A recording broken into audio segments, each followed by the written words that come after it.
Welcome to Hannity. We begin a Fox News Alert. If you missed it, an amazing town hall in Pennsylvania earlier tonight right here on the Fox News channel. We have the highlights. Also breaking tonight, we're about to reveal some disturbing, frankly repugnant, newly unearthed audio from Quid Pro Quo Joe on African Americans, on women. It's from when he was a young senator. That is moments away tonight. Plus, numbers do not lie. President Trump's massive, huge record turnout on Super Tuesday set new records, broke all expectations. Now, remember, the Republican primary is not contested. Pretty amazing numbers that you won't get from the mob. Now, also coming up, we'll analyze that. Karl Rove has his whiteboard. We'll also have the very latest fallout from Capitol Hill where, yep, Chuck Schumer, that guy is in big trouble tonight over the threat of violence directed at two U.S. Supreme Court justices. Now, his appalling behavior might actually land him in serious legal jeopardy. We'll explain. That's straight ahead. First, we start with something you will never see in the media mob that are abusively biased towards the president. We're actually going to vet Quid Pro Quo Joe. Now, this is only the beginning of what will be a long process, because in the next 243 days, well, you will be the ultimate jury, and we want you to be as informed as possible. Remember, they never vetted Obama. We did. The mob will circle the wagons around the chosen one. They will act like his gaffes mean nothing. No, it's not a big deal. They'll ignore it. They might also ignore his record, which is atrocious, and many other things. We will cover it all on this show. Anything and everything in their power they will do to protect Joe Biden from and shield him from any negative coverage. So it's up to us. That's our job. And thank you for giving us this camera every night to help inform the American people on serious problems surrounding, yes, former Vice President Quid Pro Quo Joe. Currently, we have identified 3 issues that should concern every American voter. One, it is the legitimate question over whether or not the 77-year-old Biden has the stamina and the strength, the mental acumen and focus required to serve in what is the most difficult job in the world, period. Now, we've covered this issue in depth last night. Without a doubt, Biden is struggling. If he had a fastball, it's gone. If he had a slow pitch, that's gone too. And his confusing and bumbling speeches, increasing numbers of gaffes, public outbursts are beyond troublesome. Most people see it. The media mob's trying to ignore it. Now, the issue number 2 surrounds Quid Pro Quo Joe and the issue of corruption. There are now multiple ongoing independent investigations in the U.S. Senate. Ron Johnson from Wisconsin leading the way there. And in the country of Ukraine involving Biden's shady activity in Ukraine. You're not getting the billion till you fire the prosecutor investigating my zero-experience son paid millions. That doesn't go away because they want it to go away. Now, of course, we'll continue to track this ongoing scandal because a big investigation is also going on in Ukraine. We will follow it wherever the truth leads to. Also tonight, we will focus on Biden's third major issue. He has a track record. And by the way, I would say 78-year-old Bernie, he has the energy and stamina, a lot more than Joe Biden. But the 77-year-old career politician, first elected to the U.S. Senate in 1972, has a long, dicey public history, which brings us to our shocking new audio. This was May 18th, 1973. Try and listen to this through the prism of what if Donald Trump said it? Now, then Senator Biden gave a lengthy speech to the City Club of Cleveland. We have confirmed with them that, in fact, these are his remarks. It was also covered by Cleveland.com and Breitbart and other news sources. He bragged that politicians were more moral than doctors that save our lives, lawyers, and even Indian chiefs. Can't make this up. Take a listen. Politics should be the most honorable of professions. Those of you who are doctors and lawyers and Indian chiefs in the audience, how can any of you possibly do as much good if you're very good at what you do as I can do if I'm very good at what I can do? That's pretty arrogant. I don't think they do more damage than in the swamp. Biden went on to clarify, however, he wasn't particularly a moral person himself. Interesting admission. Listen to this. I fortunately had over 3,000 individual contributors.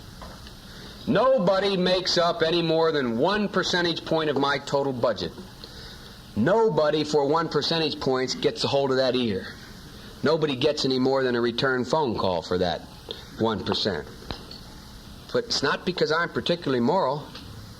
It's because nobody took me seriously.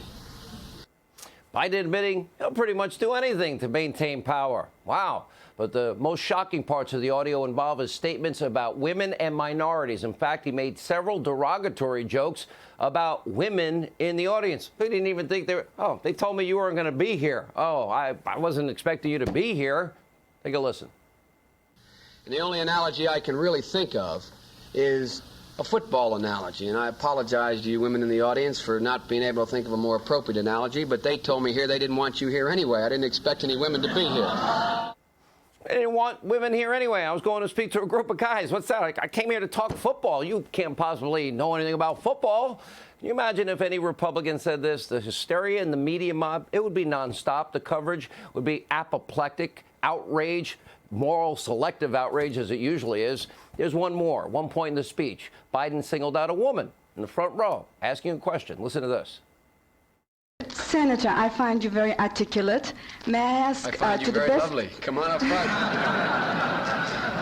The rest is not very good. That's what I thought. That's why I tried to compliment you. I thought I'd scare you out of it.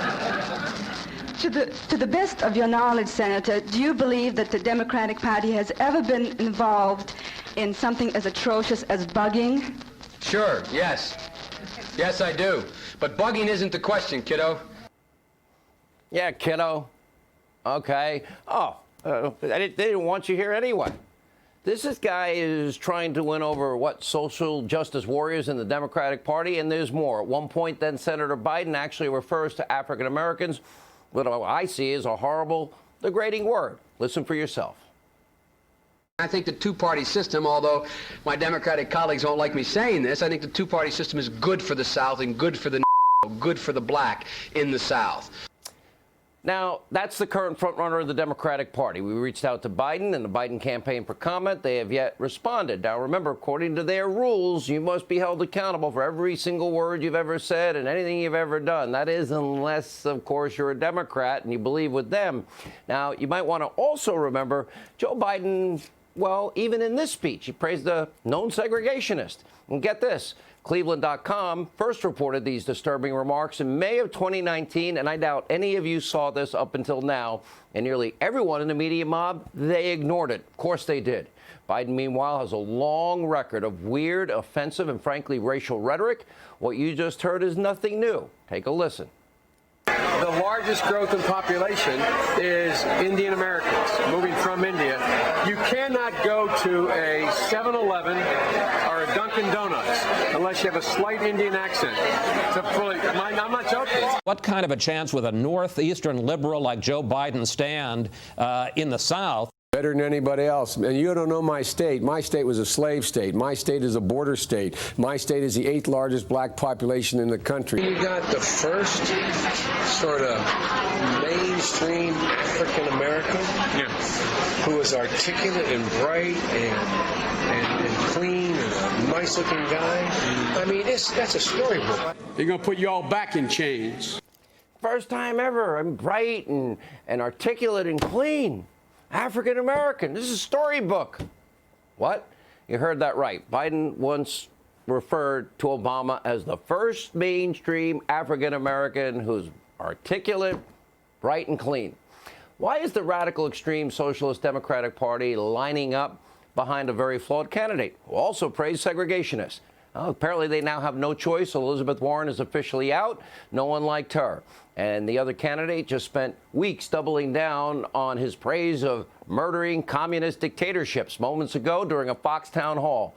President Trump, he was on his A game tonight, offered his own analysis of the Democratic race. Take a look. So you want to face Joe Biden or Bernie Sanders? That's my question. I'll tell you, I was all set for Bernie because I thought it was going to happen. You know, we get ready for things, right? So mentally, I'm all set for Bernie. Communist, I had everything down. He's that communist. I was all set. And then we have this crazy thing that happened, right, on Tuesday, which he thought was Thursday. But he also said 150 million people were killed with guns, and he was running for the United States Senate. Support me, I'm running for the United States. There's something going on there. I was all set I was all set for Bernie. I was ready to go. And then I say, you know, I don't think I'm running against Bernie. I think it's going to be very hard for him to come back. All right. Now, if you're a Joe Biden supporter and you don't have a fastball, if you ever had one, and you don't have a slow pitch, and you watch President Trump, who are you going to bet on in those debates? President is spot on. But really, the socialists, well, I guess they should be happy either way, because here's the point that I made about Super Tuesday. No one else in the media made. In the lead up to Super Tuesday, Bernie Sanders was doubling down on defending murdering dictators and their regimes. The Castros, former Soviet Union, USSR, Daniel Ortega, Venezuela. Well, okay, even Democrats, we can't defend murdering dictatorships. But the differences between Bernie and Biden, they're few and far between. And we've got the tape. They both support the new Green Deal. They both support open borders. They both support free health care for illegal immigrants. They both openly vowed to raise your taxes. They both want to take away your Second Amendment rights, and the list goes on, and they have extreme positions on abortion. In fact, in 2016, then Vice President Biden, he showered Bernie Sanders with praise. Said, I just wish he didn't call himself a socialist because everything else is great. He all but endorsed Bolshevik Bernie in 2016 against Hillary. Here's the video. If Bernie Sanders never said he was a democratic socialist, based on what he's saying, people wouldn't be calling him a democratic socialist. That's how he characterizes himself in sort of European terms, the democratic socialist parties in Europe. But why is she having trouble? Well, I think that Bernie is speaking to a yearning that is deep and real, and he has credibility on it. Oh, deep and real yearning to be what? Cuba? 243 days. Ask yourself, are you better off now than you were 4 years ago? Was the Obama-Biden track record, the Iranian deal, 13 million more Americans, food stamps, 8 million more, poverty, lowest labor participation rate since the 70s? Think that was a glowing success? Did they fulfill their promise? Did you keep your doctor? Did you keep your plan? Because millions lost them. How did that Iran deal go? How much money did Americans save on health care? Yeah, they didn't really save a lot. On average, we're paying 200% more for health care across the country. In quid pro quo Joe's 5 decades in elected office, did the federal government improve or worsen? Now, in 243 days, this is the biggest choice election in our lifetime. That's just a fact. The good news tonight is this. The sheer enthusiasm for President Trump. This is the untold story of Tuesday. Super Tuesday, President Trump drove a record number of voters to the polls in contests that weren't contested. Look at this in Texas. He got more votes than Biden, Bernie, and Warren combined. It was an uncontested election. The media reporting that. He received more votes in Vermont, Minnesota, Massachusetts, Tennessee than any incumbent in the last 4 decades. Colorado, turnout was greater than the past 3 Republican primaries combined. Wow. The media mob, they can try and sweep that under the rug. Numbers don't lie.